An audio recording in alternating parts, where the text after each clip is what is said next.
ಕೇಂದ್ರ ಶಿಕ್ಷಣ ಸಂಸ್ಥೆಗಳಲ್ಲಿ ಒಂದಾದ ಕೇಂದ್ರ ಪ್ರೌಢಶಾಲೆ ಉರ್ವ 1944ರಲ್ಲಿ ಸ್ಥಾಪನೆಯಾಗಿದ್ದು ಪ್ರಸ್ತುತ 75ನೇ ಸ್ಥಾಪನಾ ವರ್ಷವನ್ನು ಆಚರಿಸುತ್ತಿದೆ।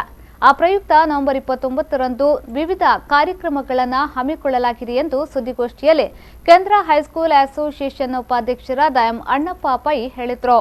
ಅವರು ಮಂಗಳೂರಿನಲ್ಲಿ ಸುದ್ದಿಗೋಷ್ಠಿ ನಡೆಸಿ ಮಾಹಿತಿ ನೀಡಿದರು।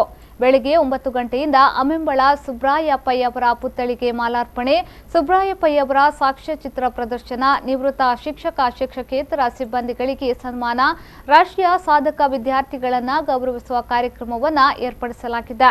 ಸಂಜೆ 6ರಿಂದ ವಿವಿಧ ವಿನೋದಾವಳಿ ಕಾರ್ಯಕ್ರಮಗಳನ್ನು ಹಮ್ಮಿಕೊಳ್ಳಲಾಗಿದೆ ಎಂದು ಹೇಳಿದರು। ಈ ಸಮಾರಂಭದಲ್ಲಿ ಶಾಲೆಯಲ್ಲಿ ಕಲಿಸಿ ರಿಟೈರ್ ಆದ ಟೀಚರ್ಸ್ಗಳಿಗೆ ಒಂದು ಸನ್ಮಾನ ಮಾಡುವ ಕಾರ್ಯಕ್ರಮವನ್ನು ಇಟ್ಟುಕೊಂಡಿದ್ದೇವೆ। ಹಾಗೂ ನಮ್ಮ ಶಾಲೆಯಲ್ಲಿ ಕಲಿತು ರಾಜ್ಯ ಮಟ್ಟದಲ್ಲಿ ಮತ್ತು ರಾಷ್ಟ್ರೀಯ ಮಟ್ಟದಲ್ಲಿ ಅಚೀವರ್ಸನ್ನು ಆ ದಿವಸ ಸನ್ಮಾನ ಮಾಡಬೇಕಂತ ಕಾರ್ಯಕ್ರಮವನ್ನು ಇಟ್ಟುಕೊಂಡಿದ್ದೇವೆ।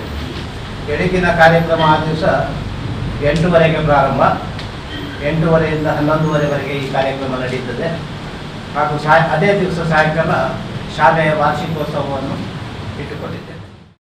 ಈ ಸಂದರ್ಭ ಸುದ್ದಿಗೋಷ್ಠಿಯಲ್ಲಿ ಗೌರವ ಕಾರ್ಯದರ್ಶಿಗಳಾದ ಎಂ ರಂಗನಾಥ್ ಭಟ್, ಸಂಚಾಲಕರಾದ ಗೋಪಾಲಕೃಷ್ಣ ಶೆಣಿ, ಮುಖ್ಯೋಪಾಧ್ಯಾಯರಾದ ಅರುಣಕುಮಾರಿ ಮತ್ತಿತರರು ಉಪಸ್ಥಿತರಿದ್ದರು।